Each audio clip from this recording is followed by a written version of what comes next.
আমি বিজেপির কোনো, শুনুন, কে অমিত মালব্য জানি না। আপনারা যদি মনে করেন যে আমি সাম্প্রদায়িক হতে পারি তাহলে আপনাদের ধন্যবাদ। আপনার মনে হয় যে আমি সাম্প্রদায়িক হতে পারি? ইয়েস অর নো চেঁচিয়ে? নো। সুতরাং বিজেপি কী করছে, ও হেগে গেলে ওর হাগাতে আমি পা দেবো না। No questions. আমি আমার নিজের ধর্ম মানি, আমি দুর্গা পুজো করি, কালী পুজো করি। আমাকে সাম্প্রদায়িক বলা মূর্খ যারা তারা বলে। সাংবাদিককে জিজ্ঞেস করছেন আপনার কি মনে হয় যে আমি কমিউনাল কিনা? আরে কমিউনাল তো আপাতমস্তক কমিউনাল, এরাই তো কমিউনাল, দোষ পড়ে বিজেপির ওপর। তো এই ধরনের কথাবার্তা উনি নয় রিলিজিয়াস লিডার হয়ে যান এবং উলেমা পড়ে এই এখন তো খুব সালিশি সভা চলছে, এইসবগুলো উনি করুন, তাতে আমাদের সত্যি কিছু যায় আসে না, তার মেয়র পদটা ছেড়ে দিই। আমার মনে হয় সেই জন্যই কি মুখ্যমন্ত্রী এখন শোভন চট্টোপাধ্যায়কে ডেকে পাঠিয়েছে যে এসো ভাই, কলকাতাকে উদ্ধার করো। ফিরহাদ হাকিম প্রায় মুসলমানই হয়ে গেছে, প্রায় ছিল, এখন পুরোপুরি হয়ে গেছে। আমার মনে হচ্ছে এইটাই হচ্ছে কারণ। ফিরহাদ হাকিম একটাই কথা বলা যায়, জাত দেখিয়ে দিয়েছে। মুখ্যমন্ত্রীর আদেশে উনি আবার তারকেশ্বরের বোর্ডে গিয়ে বসেছিলেন। একটা একেবারে আপাদমস্তক মুসলমান, জাতে মুসলমান, ধর্মে মুসলমান, চরিত্রে মুসলমান। এখানে আমার সত্যি সত্যি আর কিছু বলার নেই। ওকে মেয়রের দায়িত্ব দেওয়া হয়েছে, রাস্তা পরিষ্কার করুক, ড্রেন পরিষ্কার করুক, রাস্তায় আলো লাগাক, মহিলাদের সুরক্ষার কথা ভাবুক। ও আবার কালকে ভাষণ দিয়েছে ববি হাকিম যে উনি নিজেই নাকি অসুরক্ষিত মনে করছে, ওরও নাকি বাড়িতে মেয়ে আছে। এখন মনে হচ্ছে বাড়িতে মেয়ে আছে। যখন মেয়েদের তুলে তুলে নিয়ে গিয়ে তৃণমূলের ছেলেরা অসভ্যতা করে, তখন ওই মেয়রের নেত্রী সে তো বলে আহা দুষ্টু ছেলেরা করে ফেলেছে। তো তখন মনে হয়নি যে তারও যে দুটো মেয়ে আছে তার মেয়েরাও বড় হচ্ছে। তা এখন ওদের মেয়রের যদি অসুরক্ষিত লাগে তাহলে বাকি কলকাতার কি হবে? সেগুলো সাজার কিছু নেই, আর সেকুলারের কিছু নেই তাদের। না মুখ্যমন্ত্রীর আছে, না মেয়রের আছে, ববি হাকিমের তো একেবারেই নেই। ববি হাকিম একমাত্র রাস্তায় বলে ভ্যাভা করে কাঁদতে পারে যখন ওনাকে অ্যারেস্ট করা হয় বা যখন সিবিআই যায়, তখন উনি সত্যি সত্যি ভ্যাভা করে কাঁদেন যে আমাকে কলকাতাকে বাঁচাতে দিল না। কলকাতাকে বাঁচানোর এই তোমার নমুনা মেয়র, এই তোমার নমুনা, যেখানে পুরোপুরি মুসলমান করে ফেলবে সব কিছু। আমি তো বলবো কৃষ্ণনগরের লোকজন এটার জন্য দায়ী। কৃষ্ণনগরের লোকজন বুঝুক কাকে পাঠিয়েছে, যে নিজের হিস্টেরেক্টমি নিয়ে কথা বলছে, নিজের ইউট্রাস নিয়ে চিন্তিত। ফিরহাদ হাকিম যা এক্স্যাক্টলি সেটা একেবারে মানুষ বলে না খোঁচালে আসল চরিত্র বেরিয়ে আসে, এক্স্যাক্টলি এইটা ফিরহাদ হাকিম। এবং ফিরহাদ হাকিম যে অরুচিকর কথাবার্তা বলেছে, সেই ধরনের কথাবার্তা আমার বলা সাজে না, আমার স্বভাবে নেই এ ধরনের কথাবার্তা বলা, কিন্তু উনি এ ধরনের কথা বলেন। এখানে উনি চেতলায় কি বলছে যে উনি নাকি কালী পুজো করেন, উনি নাকি দুর্গা পুজো করেন। আমি তো এরকম জন্মে শুনিনি যে মুসলমানরা হিন্দুদের কোনো পুজো করে। হ্যাঁ, প্যান্ডেল করে, পাড়ার প্যান্ডেলগুলোতে হয়তো করে, সেটাও তো করে তোলাবাজি করবার জন্য, চাঁদা তোলবার জন্য, ওখানে একটা ফেস রাখবার জন্য, আর কোনো কারণে নয়। আমি দেখতে চাই কীরকমভাবে উনি উপোস করে মন্ত্র পড়ে উনি নাকি কালী পুজো আর দুর্গা পুজো করেন। এত বড় হিপোক্রিট একটা লোক যে কলকাতার মেয়র হয়ে বসে আছে। আরেকটা বলবো যে আমার যতদূর মনে হচ্ছে কাউন্সিলর ইলেকশন নয়তো আগের বারের বিধানসভার সময় একদম অন রেকর্ড, অন ক্যামেরা উনি ওনার চেতলার এলাকায় উনি ক্যাম্পেনিং করছিলেন এবং উনি পরিষ্কার বলে যাচ্ছেন যে বিজেপির লোকজন এলে লাঠি পেটা করে বের করে দেবে, এবং আরও অশ্লীল ভাষা। তো এই তো হচ্ছে মেয়রকে আর কি আমি কি বলতে পারি? একটা মেয়রের কর্তব্যটুকু রাখা দরকার। দুদিন আগে উনি একটা রিলিজিয়াস সভায় গেলেন, সেখানে গিয়ে বললেন যে মুসলমান হয়ে নাকি যারা জন্মায়নি তাদের নাকি জন্মটাই পুরো বেকার জন্ম, কোনো মানে অভাগ্য আমাদের, দুর্ভাগ্য আমাদের যে যারা আমরা নাকি মুসলমান হয়ে জন্মাইনি। এই ধরনের কথাবার্তা একজন মানে রিলিজিয়াস লিডার, উলেমা বা এই যারা দাড়িটাড়ি পরে বসে তাদের ঠিক লাগে, কিন্তু আফটার অল তো সে মেয়র, সে কলকাতার মেয়র। কলকাতা কি তাহলে সত্যি সত্যি মুসলমান নগরী হয়ে যাচ্ছে? কোন দিন উনি বলছেন ডন মানে পাকিস্তানি নিউজ পেপারকে বলছেন যে মিনি পাকিস্তান তৈরি করে যাচ্ছি, দেখে যাও। এইটাই কি ওনার উদ্দেশ্য? আমরা কিন্তু বহুদিন ধরে বলছি, আজ উনি একদম পরিষ্কার বুঝিয়ে দিলেন উনি অ্যাকচুয়ালি কী জিনিস।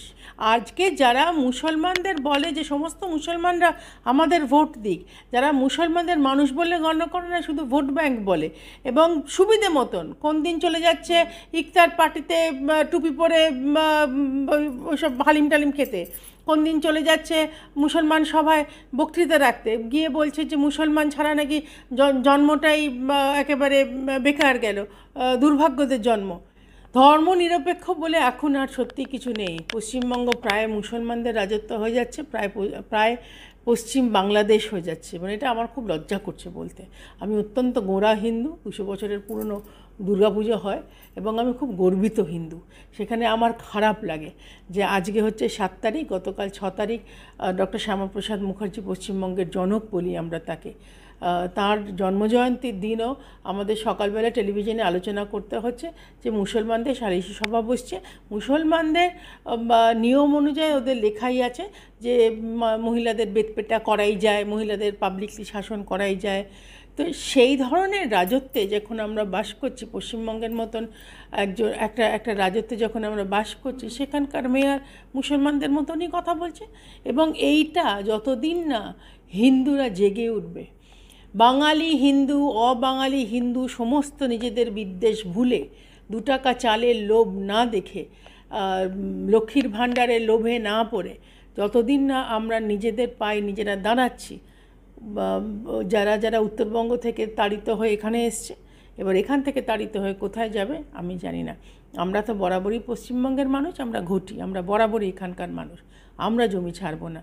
যারা ছাড়বার, যারা বিজেপিকে ভোট দিতে চায় না, তাদের জিউডো সেকুলার নিজেদের ভেবে যে একটা সেকুলার আবরণে মুসলমান প্রীতি, এই ধরনের ন্যাকামি এবার একটু বন্ধ করা দরকার। কারণ এই হচ্ছে মেয়রের নমুনা, এগুলো একটু দেখুক। আমি চাইবো আমার এই বক্তব্যটা তোমরা যতটা সম্ভব প্রচার করো এবং যতগুলো মানুষের কাছে পৌঁছয়, অন্তত এই বার্তাটা ডেফিনেটলি মনে গেঁথে যাওয়া উচিত যে এই হচ্ছে কলকাতার মেয়র যে এই ধরনের কথাবার্তা বলে। মুসলমানদের, আমি জানি না তোমরা এটা কতটা জানো, একটা কমিউনিটি আছে, একটা গ্রুপ আছে, বেশ বড়সড় গ্রুপ আছে, যারা ইয়াং মুসলমান ছেলেদের এনকারেজ করে যে হিন্দু মহিলাদের প্রেমের ফাঁদে ফাঁসিয়ে তাদের কনভার্ট করানো হয় এবং তাদের হয়তো অনেক সময় হ্যাপি ম্যারেজ হয়, কিন্তু তাদের কনভার্ট করতে হয়। আমাদের শর্মিলা ঠাকুরকেও কিন্তু পাতাউদির প্রেমে পড়েছিলেন। উনি নবাবের বউ হয়েও ওনার একটা আলাদা আলিশা বেগম না একটা কি নাম আছে, প্রত্যেককেই এদের করতে হয়। তো যারা নিজের ধর্মে সঠিক থাকে না, নিজের ধর্মে স্থির থাকে না, তাদের পরিণতি এইরকমই হয়, তাদের ছেলেরা এইরকমই করে। Unfortunate, very unfortunate. আমি জানতাম না যে ওনার মা হিন্দু ব্রাহ্মণ। তো মুসলমানরা তো মেয়েদের কোনো সম্মানই দেয় না, তারা তো মানুষ বলেই গণ্য করে, তারা তো পণ্য হিসেবে ধরে। তারা মেয়েদের তো একেবারে, আমি জানি না, মানে আমার ওনার মার বিষয়ে বলার কোনো অধিকার নেই, কিন্তু ফিরহাদ হাকিম হয়তো তার মাকে সম্মান করে না বলে এই ধরনের কথা উনি বলতে পারছেন। আমি এই ব্যক্তিগত রিলেশনশিপে ঢুকতে চাই না, কিন্তু বেসিক্যালি আমি বলছি এই ঘটনাটা শুনে আমার বুকটা ছ্যাঁত করে উঠলো। তার মানে লাভ জিহাদ তখনও চলতো। মহুয়া মৈত্রর মতন মহিলাদের বিষয়ে যত কম বলা যায় তত ভালো। 2-4 কলি ইংরেজি বললে, কায়দা মেরে চুল কাটলে আর মাথা ঝাঁকিয়ে হাত পা নেড়ে কথা বললেই বিশাল সভ্যতার প্রমাণ হয় না। এখানে একজন শিক্ষিত মহিলার প্রমাণই হচ্ছে যে তার ব্যবহার কীরকম। সকলকে সে হেনস্থা করে। আজকে রেখা শর্মা তো NCW ন্যাশনাল কমিশন ফর উইমেনের চেয়ারম্যান। তুমি এখানকার কথা চিন্তা করো, নিজের কনস্টিটিউয়েন্সি বাচ্চারা ঘুরে বেড়াচ্ছে, তাদের বলছে লাওয়ারিস বাচ্চা। এই তো তার কথাবার্তা ছিরি। কোনো সাংবাদিককে কি 2 পয়সার সাংবাদিক বলেছিল, সাংবাদিকরা ভুলে যেতে পারে, আমরা ভুলি না। এবং উনি পার্লামেন্টে দাঁড়িয়ে অন্য লোকের টাইপ করা কোয়েশ্চেন, পার্লামেন্টের যে পাসওয়ার্ড কোড সেটা একদম হেলায় একে ওকে তাকে দিয়ে দিচ্ছে, একে ওকে তাকেও নয়, আমি বলবো মানে দেশের এনিমিদের দিয়ে দিচ্ছে। এবং তারপরে তার মনে হয়েছে যে NCW যখন জুডো মানে নিজেরাই যখন কমপ্লেন করার চেষ্টা করেছিল, তখন এই ধরনের উল্টোপাল্টা কথা, ব্যক্তিগত কমেন্টস, কে বস, কার কথা বলছে। ন্যাশনাল কমিশন ফর উইমেনের বস মানে তো আমাকে ধরে নিতে হবে মাননীয় প্রধানমন্ত্রীর কথা বলছে। এটা কী ধরনের অপমানজনক কথাবার্তা। If she is in parliament, whether she likes it or not, ও প্রধানমন্ত্রী ইকুয়ালি বস। হ্যাঁ, ও হতে পারে অপোজিশনে, কিন্তু প্রধানমন্ত্রী লোকসভার হেড, রাজ্যসভার হেড, স্পিকার আছে, তার ওপর দুটো হাউসেরই স্পিকার আছে, কিন্তু অপোজিশন হোক কি আমাদের পার্টির হোক, প্রধানমন্ত্রীকে তো অস্বীকার করা যেতে পারে। তুমি প্রধানমন্ত্রী নরেন্দ্র মোদীকে পছন্দ নাই করতে পারো, কিন্তু তার সিটটাকে তো তুমি অপমান করতে পারো না। আমি তো টুইট খুঁজেও পেলাম না, আমি শুনেছিলাম, আমি যখন এই নিয়ে চর্চাটা শুনছিলাম আমি তখন টুইটটা খুঁজছিলাম। তার মানে ও বুঝতে পেরেছে যে আবার গণ্ডগোল করেছে। আনফর্চুনেটলি ওকে পার্লামেন্ট থেকে বের করে দেওয়ার পরও মুখ্যমন্ত্রী মনে করলো যেটা তার একেবারে পার্সোনাল ভেন্ডেটা, মাননীয় প্রধানমন্ত্রীকে অপমান করবে বলে আবার কৃষ্ণনগরে দিল এবং ওকে ক্যান্ডিডেট হিসেবে দিল আর কি। তখন মহুয়া মৈত্র এটাও প্রচারে এসেছিল যে ওখানকার সাংগঠনিক লোকজনকে দিয়ে বলেছে নিমপাতা দিয়ে ভোট নিমপাতা খাইয়ে ভোট দিতে হবে। এর মানেটা কি? জোর জবরদস্তি, কোনো ভায়োলেন্স। আমি জানি না কৃষ্ণনগরের এক্স্যাক্টলি কোনো সেরকমভাবে ভায়োলেন্সের খবর আসেনি, কিন্তু কৃষ্ণনগর কি সত্যি সত্যি চেয়েছিল এই ধরনের একজন মহিলাকে ভোট দিতে? আমি জানি না, আমি এটা আবার বুথ ওয়াইজ অ্যানালিসিস করতে হবে, ওখানকার সিচুয়েশান বুঝতে হবে। কিন্তু কৃষ্ণনগরের আর কোনো অপশন ছিল না, একে পাঠালো। আবারও কৃষ্ণনগরের ইলেকটোরেট কনস্টিটিউয়েন্সির লোকজনকে আবার এভাবে অপমান করবে, এই ধরনের মন্তব্য করার জন্য কি কৃষ্ণনগর লোক পাঠিয়েছিল তাকে? Mahua Moitra is no different. মহুয়া মৈত্রকে কোনোদিনও কনস্টিটিউয়েন্সির, তার নিজের কনস্টিটিউয়েন্সি কৃষ্ণনগরের কোনো মহিলার পাশে তো দেখবে না। সে তো আমি একদিন দেখলাম যে ওর নাকি সোর্স অফ এনার্জি কিসে আছে সেটা আবার একটা মন্তব্য করেছে দুবার। তো সেই সব করতে গিয়ে রাত্রিবেলায় সব করে বোধহয়, যার জন্য পার্লামেন্টে দিনের বেলা ঘুমিয়ে পড়ে, তারও আবার ছবি আছে। তো সে তো শুনতে পাচ্ছে, সে তো জানতে পারে না যে তা পশ্চিমবঙ্গের মধ্যে কোথায় চোপড়ায় কী হয়েছে, কোথায় কুচবিহারে কী হয়েছে, ওনার কী যায় আসে? একজন মেয়েকে রাস্তায় ফেলে পিটছে, নগ্ন করে রাস্তায় ফেলে দিচ্ছে, তাদের দোষ কি? তাদের সে বিজেপি করে, কুচবিহারের মেয়েটা বিজেপি করতো। এবং আরেক জায়গায় যে চোপড়ার যে ঘটনাটা, সেখানে শুধু সালিশি সভা বসেছে তা নয়, সেখানকার যিনি এমএলএ আছেন তিনি আবার সেটাকে জাস্টিফাই করছেন। মহিলাটা এই ধরনের কথা বলছেন, মহিলাটা সমাজের নাকি অসামাজিক কাজকর্ম করেছিল। তখন মহুয়া মৈত্রর অত শিক্ষিত ব্রেনে এগুলো রেজিস্টার করে না বোধহয়। ওনার হিস্টেরেক্টমি হয়েছে, সেটা দায়ী কার? হিস্টেরেক্টমি তো স্ট্রেসের জন্য বাদ যায় না।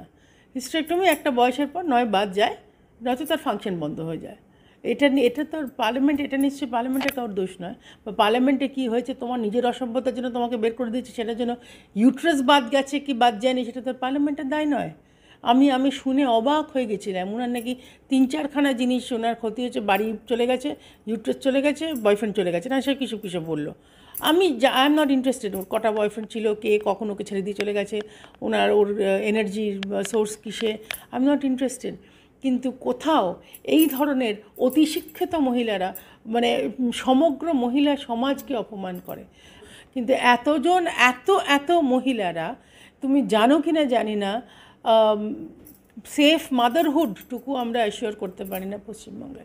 স্বাস্থ্যকেন্দ্রে কত মহিলারা আনহাইজিনিক, মানে অপরিষ্কার, মানে পরিষ্কার সেরকম সিচুয়েশন ওরা পায় না, লেবারের সময় মারা যায়, কে বাচ্চা প্রসব হতে মারা যায়।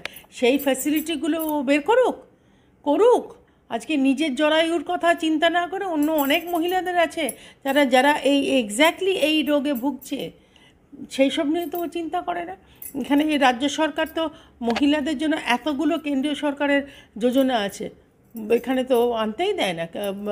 স্বাস্থ্যকেন্দ্রে রেজিস্টার করলে প্রত্যেক মহিলাদের 6,000 টাকা পার মান্থ, প্রত্যেক প্রেগনেন্ট মহিলার।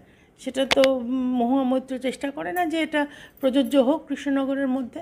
মহিলাদের কথা যখন নিজের জরায়ুর কথা না বলে, আমি বলবো সমস্ত মহিলাদের সবার নিয়ে এটা কথা বলা দরকার। ও তো তুলবে না এই কথাগুলো। শি ইজ ভেরি সেলফিশ, অত্যন্ত অসভ্য, ইতর সেলফিশ মহিলা মহুয়া মৈত্র। আমরা তো এটা প্রথম থেকেই বলে যাচ্ছিলাম যে ভূপতিনগরে যেটা হয়েছিল সেখানে ওদেরই লোক মারা গেছে এবং ওদেরই এটা আরও বেশি, মানে তৃণমূলেরই আরও বেশি এটা চিন্তা করার দরকার ছিল। কিন্তু মুখ্যমন্ত্রী বললেন যা 2-4টে চকলেট বোম ফেটেছে নাকি ওখানে, যেন বাধ্য হয়ে এনআইএ এলো এবং এনআইএ যে রিপোর্টটা দিয়েছে সেটা নিয়েও কিন্তু তৃণমূলই টিটকিরি করছে। মারল কিন্তু ওদেরই লোকজন, মানে অ্যাফেক্টেড হলো ওদেরই লোকজন। এবং আজকে ওই সময় আমি যদি খুব ভুল না বলে থাকি, অভিষেক ব্যানার্জির মিটিং হবার কথা ছিল। এনআইএ সেটাও বলেছে যে অভিষেক ব্যানার্জির মিটিংয়ের আগে মানুষকে ভয় দেখানোর জন্য এই ধরনের বিস্ফোরক হয়েছে, বৌমুরা তৈরি করছিল, সেটা নিয়েও জয়প্রকাশ মজুমদার, কুণাল ঘোষ উদ্ভট বক্তব্য রাখছে। তো একটু পশ্চিমবঙ্গের মানুষের এবার আরেকটুখানি জাগা দরকার, একটু জেগে সঠিকভাবে ভোটগুলো দেওয়া দরকার। সে নয়তো কেন্দ্রীয় ফোর্স আসুক আর যেই আসুক, যেই ক্যান্ডিডেট হোক, যদি বিবেক না জাগে পশ্চিমবঙ্গের মানুষের, পশ্চিমবঙ্গকে কেউ উদ্ধার করতে পারবে না।